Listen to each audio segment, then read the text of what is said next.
Welcome. Thanks for tuning in, and hope that you're enjoying these videos that we have had fun producing, and it's good to be back in the kitchen and back at the club. Naturally, we miss all our members and the team, and we're dying to get back to work, but we will definitely wait until we get the appropriate time to do that. So stay home, stay safe, and stay well. What we're going to introduce now is the strip steak. We're pretty much known for our strip steak down in Club 6, and also the Tuscan style we do in 1889. This again comes out of the Weber book. Okay, this is the book I said you can go check it out. And then the recipe that we're going to use is the one we do in Club 6. This is a coffee and pepper encrusted New York strip. A funny anecdote is that we always try these recipes on me and whoever, and I would come home and eat the strip steak, and then I wouldn't sleep and I couldn't figure out what it was, and it was because we were using regular coffee instead of decaf. So I strongly suggest you use decaf coffee to make it work. But what I want to talk about is three things to make this steak excellent. First of all, we always talk about buying the best product. So here I'm just going to explain to you why this is a prime New York strip steak. So you definitely want prime. And the reason it's prime is because, as you see, the fat that's marbleized throughout the meat. The more marbleization, the greater the tenderness and the greater the flavor. So you want as much marbleizing as you can. And a prime product will have sufficient marbling. You always want to buy the prime. The second thing I strongly suggest is to go out and purchase this instant read thermometer. This is for any grill chef, anybody that's learning how to do that cooking. All cooking is temperature and time. They are the key elements to make it right. This will give you an accurate reading. Right here, it even shows you how deep it should go into the product. And this will give you an instant read thermometer so you can tell. We at the club temp everything, and you'll see Brendan temp this. Simple rule of thumb, 125 rare, 135 medium, 145 well.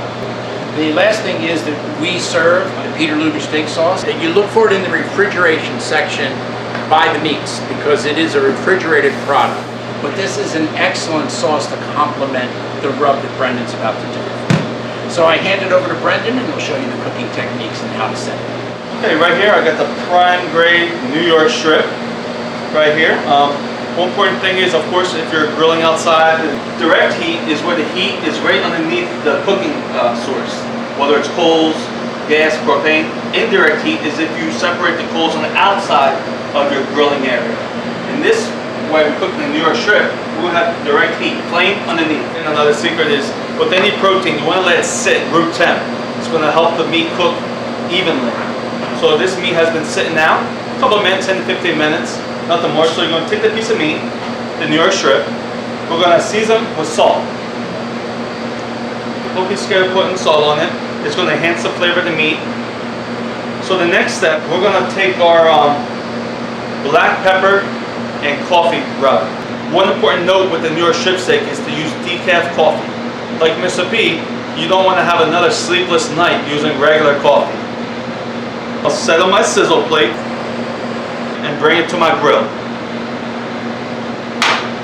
So before I put the New York strip on the grill, I'm going to use a little bit of pan spray to spray both sides evenly.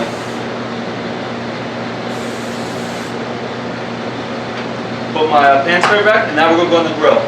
We're going to put the first on the grill at a 45-degree angle. The reason for doing the 45-degree angle is to get the diamond marks for presentation and also for even cooking. Now we're going to let this sit for 4 minutes. Okay, the 4 minutes have been up, so now we're going to turn the steak to another 45 degrees in a separate spot than where we cooked it to achieve that diamond plate presentation. Now, after the 4 minutes is up, I'm going to flip it. This is the part where you're going to flip the steak. Again, a different part of the grill than where you previously cooked.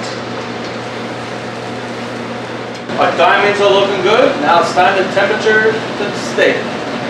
So you're going to stick it in the thickest part of the meat, which is going to be the middle. And we're looking for 135. And perfect. Once a New York strip is temperatured, ready to go, we want to let the meat sit for 5 minutes. Let the juices soak in it. So after 5 minutes, the flavors have soaked in there, ready to be served. So you're going to take the New York strip on your cutting board, and you want to cut against the grain. Cut against the grain increases the tenderness of the steak. So what I'm going to do is I'm going to find the grain. It's running this way. Nice thin slices. You want to make sure you watch your fingers. After you finish slicing the steak, you can put it on the plate and ready to serve. The remaining juices, a little secret, why not just dump it right on the steak? Give it more love, give it more flavor. And voila, enjoy.